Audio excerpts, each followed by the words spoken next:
अनिवार्य करावा लागतील. जशा जिल्हा परिषद होता काही ना काही भीती या माध्यमातून राहील असं या ठिकाणी आहे. इथं थोडंसं सिडको आणि MMRDAचा विषय अध्यक्ष महोदय या प्रस्तावात निघालेला होता. आता प्रॉब्लेम काय आहे, काम केलं तरी तेवढाच पगार, नाही केलं तरी तेवढाच पगार. लोक काम का करतील? मग आता एक उदाहरण द्यासाठी सांगतो अध्यक्ष महोदय. तुम्हाला माहीत आहे अकोला जिल्ह्यामध्ये महाराष्ट्र राज्य बियाणे महामंडळ आहे. अतिशय उत्कृष्ट संस्था, पब्लिक सेक्टर अंडरटेकिंग.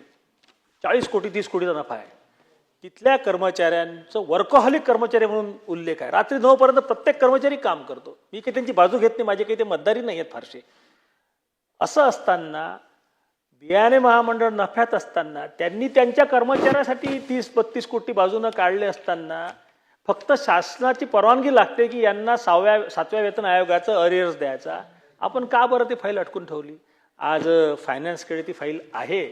माझी आपल्या माध्यमातून मुख्यमंत्री महोदय आणि आमचे नेते देवेंद्रजींना विनंती आहे की अधिकारी काय सांगतात तुम्हाला हे सांगतो. आपले 83 महामंडळ आहेत, एकाला दिलं तर सर्वांना द्यायला लागतील. अरे बाबा, बाकीच्या महामंडळाला सरकारला पैसे द्यायला लागतात.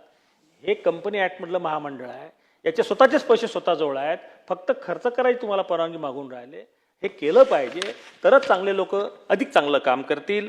हद्दवाढीचा एक विषय आला, हद्दवाढीत निधी दिला केला पाहिजे याचं माझंही काही मत नाही, दुमत नाही आहे. एक तुम्हाला सांगतो, या प्रस्तावावर टीका करत असताना जयंत पाटील साहेब बोलले की दूरचे 2 वर्ष झोपा काढा, अधिवेशन घेऊ नका.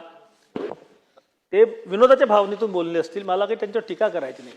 परंतु सरकारने खूप चांगला निर्णय घेतला, त्याची अंमलबजावणी कधी होते माहीत नाही मला, ते लवकर व्हायला पाहिजे.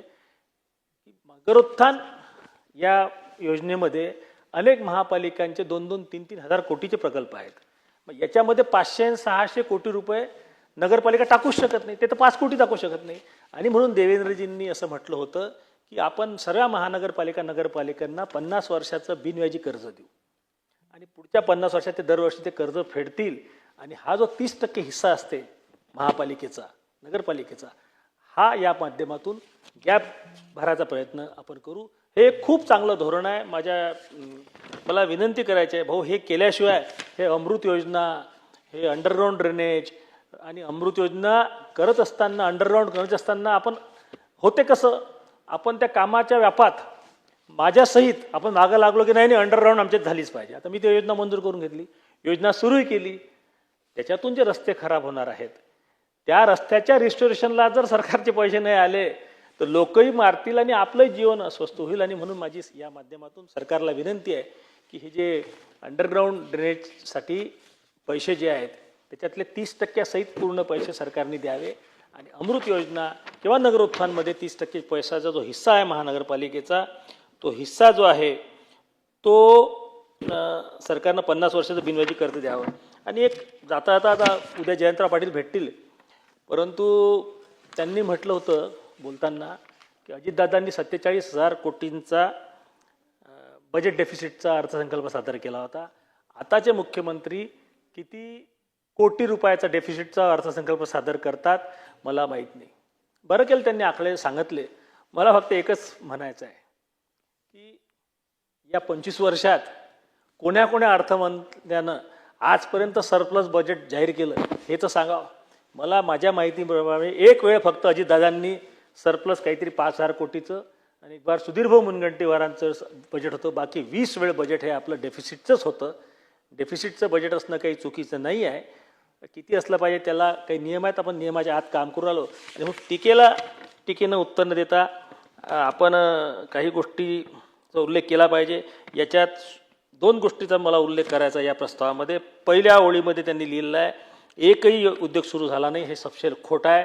असं खोटारडेपणा आणि असं परसेप्शन फिरू नये. आणि शेवटी त्यांनी उल्लेख केला प्रस्तावाच्या शेवटी, ते पुणे विमानतळाच्या शेजारी जाणार ह्याच्यात तुमची खरी भावना दिसून येते. आमचंही तेच म्हणणं आहे.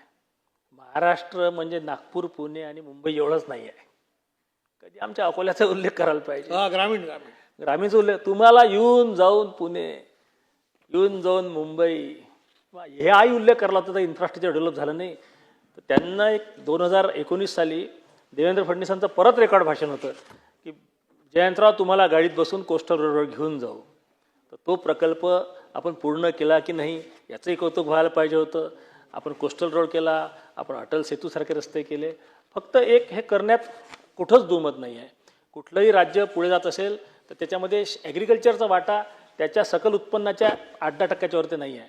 इंडस्ट्रीयल ग्रोथ जर झाली तर राज्य पुढे जाते, हे मान्य आहे. पण मग सांगताना विरोधी पक्षाच्या एकाही माणसानं हे सांगू नये की यावर्षी या कठीण परिस्थिती महाराष्ट्र हे असं राज्य आहे की 11 महिन्यात 3,60,000 कोटीचा सेल टॅक्स म्हणजे GST आपण जमा केला आणि याच्या आपल्यानंतर नंबर 2वर जे राज्य आहे कर्नाटक, त्याचा GST 1,89,000 कोटीचा आहे. म्हणजे आपल्यापेक्षा 50% नंबर 2चं राज्य आहे आणि आपण 3,60,000 कोटीवर आज याचंही कौतुक व्हायला पाहिजे होतं. माझी एकच विनंती आहे या सभागृहात, थोडंसं शेती आणि ग्रामीण भागाच्या अर्थव्यवस्थेवर अवलंबून असणाऱ्या आमदारांची संख्या कमीत कमी होत चालली दिवसेंदिवस. परंतु पुणे आणि मुंबईचे, मी काही विरोधी नाही त्या भागातल्या, नागपूर असतील, पुणे, मुंबई, इथं 15-20 हजार कोटीचे प्रकल्प घोषित करताना सावकारे साहेब, तुमचं आमच्या सरकारला फार विचार करता येत नाही. परंतु मला एक विनंती आहे की आमच्या कृषी अवजारासाठी 5-6 हजार कोटीचं बजेटमध्ये प्रोव्हिजन करताना फार श्रम अधिकाऱ्यांना लागतात, तर त्यांना म्हणा जास्ती काळजी करू नका. आपल्या माध्यमातून देवेंद्रजींना सांगा की याच्यामध्येही अधिक लक्ष देणं आवश्यक आहे. एवढं त्या प्रस्तावानिमित्त बोलतो. मला बोलायची संधी दिली त्याचा आभार व्यक्त करतो. टीका म्हणून नाही, पण या सगळ्या गोष्टीचं उत्तर मंत्र्यांच्या उत्तरामध्ये अध्यक्ष महोदय आलं पाहिजे. आपले दोन्ही प्रस्ताव अध्यक्ष महोदय मागच्या आठवड्यापासून सुरू आहेत. आपलं अधिवेशन सुरू व्हायला आता 10 दिवस होऊन राहिले. परंतु माझा प्रस्ताव होता 293चा, जो ओपन मी केला होता. तुमचा प्रस्ताव होता विरोधी पक्षाचा. दोन्ही प्रस्तावाचं सखोल उत्तर मंत्र्यांनी दिलं पाहिजे, अशी पण या निमित्तानं विनंती करतो. आणि या बाजूला बसणाऱ्या अधिकाऱ्यांना विनंती एकतर येतच नाहीत आणि अध्यक्ष महोदय आले तर ते व्हॉट्सअप पाहायचं असतात, तर तेवढं गाडी त्यांनी घ्यावी. नाही, असं आहे की सन्मान्य सदस्यांनी ज्या भावना व्यक्त केल्या त्या दोन्ही